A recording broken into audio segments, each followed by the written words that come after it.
Mano a Mano. Bueno, diversos sectores políticos de oposición han cuestionado la postura del Partido Comunista, el cual criticó el informe de Michelle Bachelet sobre Venezuela. Queremos hablar de este tema y de otros, por ejemplo, los reparos que se han hecho y que ponen en jaque el nombramiento de María Angélica Repeto a la Corte Suprema. Estamos en contacto hasta ahora con el senador del Partido Socialista, José Miguel Insulza. Senador, ¿cómo está? Muy buenas tardes. Muy buenas tardes, ¿cómo están ustedes? Muy bien, quería primero preguntarle su opinión sobre lo que está pasando con esta decisión que hay que tomar en el Senado respecto a María Angélica Repeto, si acaso se aprueba o se rechaza su nombre. Está la duda sobre si están o no los votos necesarios para ese apoyo, y esto trae a la memoria lo que pasó con el fracaso de la nominación de Dobra Lucy. ¿Cuál es su opinión al respecto? Bueno, eso existe efectivamente una duda porque hay alguna molestia en muchos parlamentarios por lo que fue la decisión un poco abrupta del gobierno. El mismo día que se retiró la candidatura de Dobra Lucy, que hizo sea paso, no fue rechazada, se retiró. Se presentó a la otra mujer que estaba en la nómina sin hacer una consulta con nadie. Generalmente los nombramientos son consultados, se pregunta qué posibilidades tiene cada candidato. Entonces, claro, hoy día estamos en una situación en que cada senador se siente libre de hacer lo que le parece porque no hubo consultas, ni hubo diálogo, ni conversación. Y eso probablemente demore un poco la votación y el pronóstico es pronóstico reservado. Pero al punto que todavía no hay, usted no tiene claro si acaso va a apoyar o no ese nombre, ¿cuánto incide también ahí lo que sea su currículum, el mérito, la capacidad para incorporar esa parte de la Corte Suprema? Bueno, eso declaró la comisión respectiva, votó divididamente respecto a esos temas, entonces no creo que sean, creo que esta división que se produce en la primera ocasión en que empleamos un nuevo método muestra que realmente hay discrepancias sobre el asunto. Ahora, el problema no es que nadie vaya a votar por la ciudad de Repeto, ni mucho menos. El problema es si reúne los votos suficientes como para sentarse en la Corte Suprema. Senador, lo quiero llevar a otro tema, lo quiero llevar justamente... Don Andrés, a sus órdenes. Lo quiero llevar a esta crítica que ha surgido desde el Partido Comunista al informe de la alta comisionada para los derechos humanos de la ONU sobre Venezuela, la expresidenta Michelle Bachelet. ¿Qué le parece la reacción no solamente del presidente del Partido Comunista, Guillermo Tellier, de varios diputados, sino también, por ejemplo, del ex embajador en Uruguay, Eduardo Contreras, que él compara la figura de Nicolás Maduro con la de Salvador Allende? Bueno, mire, en realidad esto empezó con una declaración del Partido Comunista que muchos no compartimos, ¿no? Mi partido no la comparte. Para mi partido, para los socialistas, los temas de derechos humanos son absolutamente fundamentales y no son asuntos que sean propios de un régimen de izquierda ni de derecha, son universales y deben ser respetados. Y el informe de la comisionada Bachelet lo que hace es poner de relieve una situación, después de investigar largamente la situación en el país. Ella mandó una delegación hace ya un tiempo, algunos permanecieron ahí, conversaron con todo el mundo. El informe consigna además las cosas que respondió el régimen de Maduro. Entonces eso nos parece que es, como he dicho yo varias veces, tapar el sol con el dedo y no reconocer que este es un país que, más allá de la orientación política de sus dirigentes, tiene una política sostenida de violación de los derechos humanos y eso debe ser condenado. Ahora, esa parte ya discrepamos primero, pero luego han empezado algunas cosas bastante más enojosas, como decir que el informe se lo escribieron en Washington y comparar a Maduro con Allende, por favor. O sea, ¿cómo para usted comprende que a nosotros eso, y proviniendo además de un partido que sirvió y sufrió en el gobierno de Salvador Allende y posterioridad, compararlo con una persona que realmente ha hecho una pésima gestión en su país, en el cual los problemas, el hambre, las dificultades, la violencia, empezó mucho antes de que hubiera bloqueo? Entonces a nosotros nos parece un despropósito eso, tanto la comparación con Allende de Maduro nos llena de molestia y al mismo tiempo la idea de que alguien habría influido en las decisiones de Michelle Bachelet también nos parece incorrecto de parte de un partido que fue parte de su gobierno, ¿no? Pero ¿a qué atribuye usted que sea esta la opinión oficial, al menos del partido? Ha aparecido este comunicado donde dan este detalle, donde incluso dicen que es un informe que tiene incongruencias, contradicciones, presunciones infundadas, generalizaciones. ¿A qué atribuye usted que sea esa la opinión que hay al interior del partido? Bueno, sería bueno conocer cuáles esas son incongruencias y esas imprecisiones y esas cosas, afirmaciones infundadas. Yo creo que proviene de la decisión política del Partido Comunista de cuestionar cualquier tema de violación de derechos humanos respecto de Venezuela. Yo la verdad es que las declaraciones de algunas de sus figuras más jóvenes había formado la expectativa de que realmente hubiera un pequeño cambio, aunque sí, por último tenemos que discutir este tema, examinémoslo, vamos a verlo en detalle, pueden haberse alguna cosa por el estilo, hablar de errores o de algunas fallas, ¿no? Pero esta defensa cerrada, creo que es una decisión política, probablemente fundada en asuntos de carácter interno, que yo no quiero comentar. Claro, solo para, en línea con lo que usted mencionaba, Sí, que Patricia, dígame, sí. la que ha mostrado una opinión distinta ha sido la diputada Camila Vallejo. Ella ha dicho que le parece que es lapidario este informe. Desde esa perspectiva, ¿usted considera que la opinión que tiene como partido el Partido Comunista marca una diferencia muy relevante con el resto de los partidos de la oposición? ¿Es un tema muy fundamental que incluso los puede llevar en el futuro a pensar si es que pueden seguir trabajando de manera conjunta? Yo creo que marca una diferencia muy fundamental, ¿eh? Ahora, cuando uno forja alianzas posteriormente con fines electorales para distintas cosas, eso habría que verlo, ¿no? No quiero yo prejuzgar, ni mucho menos adelantarme ni a mi partido, ni a los demás partidos de la alianza. Pero que se ha abierto una brecha compleja, sin duda que se ha abierto, ciertamente. Senador, quiero ir a su experiencia justamente con los gobiernos de Venezuela cuando usted fue secretario general de la OEA, de la Organización de Estados Americanos. Usted tuvo varios entreveros... Un poco rocosa, como usted recuerda. Sí, tuvo varios entreveros con Hugo Chávez primero, después con Nicolás Maduro. A ver, ¿cuál es la experiencia que tuvo usted, fundamentalmente en lo personal, y también si es que en todo ese transcurso, en todos los años que estuvo en la OEA, supo de esta información y si le sorprendió al final el informe tan lapidario de la expresidenta Bachelet?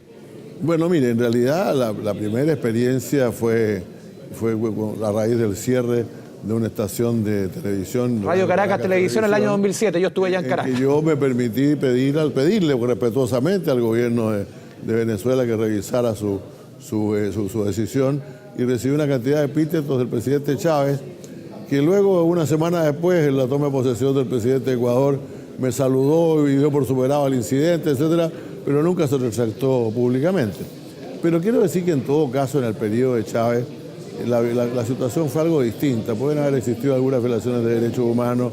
La más notable, la más feroz, diría yo, fue el caso de la jueza Afiuni, que se ha visto en este último tiempo, en que el presidente Chávez ordenó meterla a la cárcel desde el micrófono, una concentración, ¿no? Y después ella lleva varios años presa, ¿no? Y ahora está, entiendo, con arresto domiciliario, cumpliendo su pena en la cárcel. Pero hubo otras, pero eran casos más bien puntuales de una Venezuela que además no tenía los gravísimos problemas humanitarios que tiene hoy día. O sea, a mí no me tocó vivir ninguna de las dos cosas. En realidad, cuando yo ya estaba prácticamente casi en los últimos años de mi gestión, cuando empezaron los incidentes de febrero del 2014, creo que fue 2014, o 2015, y ahí se produjo ciertamente las primeras detenciones masivas, los actos más fuertes de violencia, etcétera, a los cuales yo sugerí por primera vez un diálogo. Ese diálogo se produjo, pero en ese diálogo que la oposición, a pesar de estar detenido ya Leopoldo López, fue al diálogo, igual el presidente Maduro no puso en libertad a ninguna de las personas que estaban presas y se negó a hacer ninguna concesión de ningún tipo hasta el día de hoy. En realidad, que de repente sueltan a alguien, pero son muy casos y muy pocos los casos, ¿no? Entonces, yo creo que ha habido esa porfía, y fue menos evidente en el tiempo de Chávez que en el tiempo de Maduro. Y hoy día Venezuela ha terminado siendo un país completamente aislado. Se ha hablado mucho del bloqueo, y ciertamente el bloqueo daña a la población venezolana, pero en realidad estas violaciones de derechos humanos ocurrían antes, cuando todavía fluía masivamente el petróleo de Venezuela, fluía hacia Estados Unidos, se distribuía en todo Estados Unidos sin problema, y la empresa Citgo, la empresa distribuidora del Estado venezolano, pasó a ser la principal dispensadora de gasolina en los Estados Unidos, ¿no? Entonces, la verdad es que meter el bloqueo acá y compararlo es un poquito también antojadizo y artificial. Sí. Y senador, también vinculado al tema de Venezuela, lo que está pasando con los problemas migratorios, con lo que está incluso ocurriendo aquí en la frontera de nuestro país, la situación dramática de muchos que quieren entrar al país, pero que no pueden hacerlo por los requisitos que se están exigiendo. Y por otro lado, la advertencia que hace el gobierno sobre que según los cálculos que ellos hacen, serían cerca de 300.000 los venezolanos que tendrían la intención de ingresar a Chile en los próximos meses. Claro, creo que las cifras han salido completamente de proporción respecto a lo que decíamos a principios de año.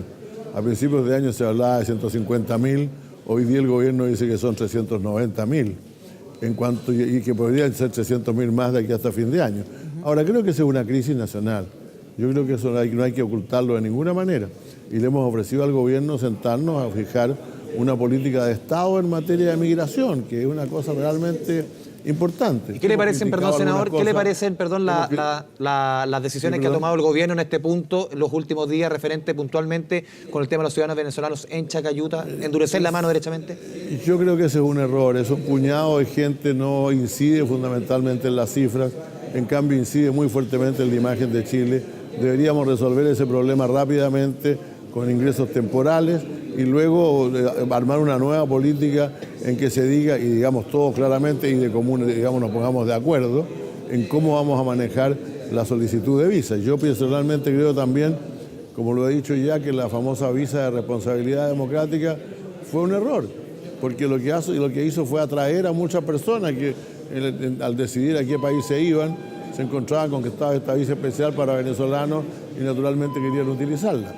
Creo que hay que coordinarse con los otros países, hay que coordinarse con Ecuador, con Colombia, con Perú, que sufren la misma situación, y tomar decisiones e imponer una visa que sea igual para todos, no para venezolanos, sino para todos los que se les quiera pedir visa, por cierto. Pero eso esperamos que el gobierno responda. Nosotros estamos disponibles para una política de Estado y ojalá que se den cuenta que vivimos una crisis nacional. 700.000 o 800.000 venezolanos en Chile es completamente imposible. Senador, muchos han criticado también al gobierno desde, sobre todo la oposición, de esta mano dura respecto a lo que está sucediendo en Chacayuta, en Colchán, en el norte del país, las nuevas medidas contra el ingreso de migrantes venezolanos, en contraposición con la postura del gobierno, por ejemplo, en febrero pasado, cuando fue el mismo presidente de la República a la frontera entre Venezuela y Colombia, a Cúcuta, donde prácticamente... A ver, el tema, o por lo menos la señal política era muy distinta a la de ahora. ¿Hay una contradicción en el manejo respecto al tema venezolano del gobierno en ese instante respecto a lo que estamos viendo ahora? Por cierto que la hay, no se pueden hacer las dos cosas al mismo tiempo porque se envían las señales equivocadas.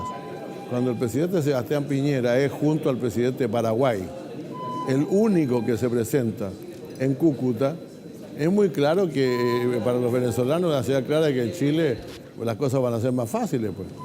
Naturalmente. Entonces hay no solamente una cosa equívoca, que por una parte está la mano dura y por otro lado está el llamado fraternal y el llamado a la solidaridad, sino más bien que se grafica físicamente con la asistencia del presidente Piñera a Cúcuta y con la creación de la visa de responsabilidad democrática. Sí, en ese sentido, senador, en un tema que tiene que ver no con migrantes, pero sí con la frontera. ¿Qué le parece este anuncio que hizo hoy el presidente Sebastián Piñera, donde firma un decreto que le da atribuciones a las Fuerzas Armadas para combatir el narcotráfico en las fronteras de nuestro país? No, mira, lo que pasa es lo siguiente, yo creo que ese es otro tema completamente distinto, en el cual yo básicamente no tengo una gran discrepancia.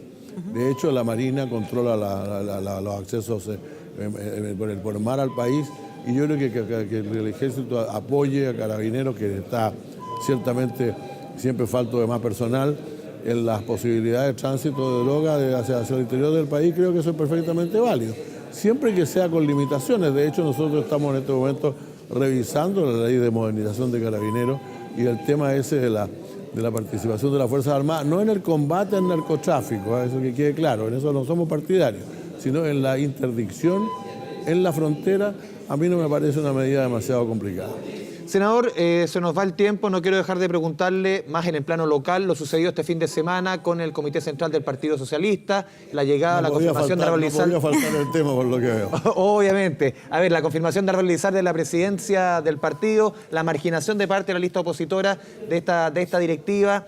A ver, la situación del Partido Socialista, esto prácticamente cruza con el tema de San Ramón, tantos temas. ¿Cuál es su opinión respecto a esto y a lo que puede venir para su partido? Mire, yo mirando las cosas ya en perspectiva, creo que lo que ocurrió el sábado fue un paso en una buena dirección. Todos asistieron al Comité Central, ojalá se hubieran quedado, decidieron irse por razones que aún no entiendo, porque el debate político empezaba 15 minutos después de que el presidente del Tribunal Supremo dejara paso al presidente del Partido Socialista, que es el que le corresponde escuchar, es decir, dirigir ese debate. Pero fuera de eso, y las cosas que se dijeron, ellos dijeron que no querían los lugares en la mesa, se les dejaron los lugares abiertos, se dijeron que iban a participar en la Comisión Política y en el Comité Central. No me cabe duda que vamos a tener de acuerdo en su integración.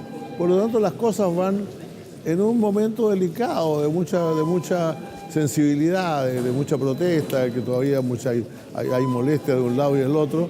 Van por un camino bastante razonable, a mi juicio. Senador José Miguel Insulza, muchas gracias por esta conversación mano a mano con Canal 24 Horas. Muy buenas tardes. Muchas gracias a ustedes, que estén muy bien. Gracias. Gracias, senador.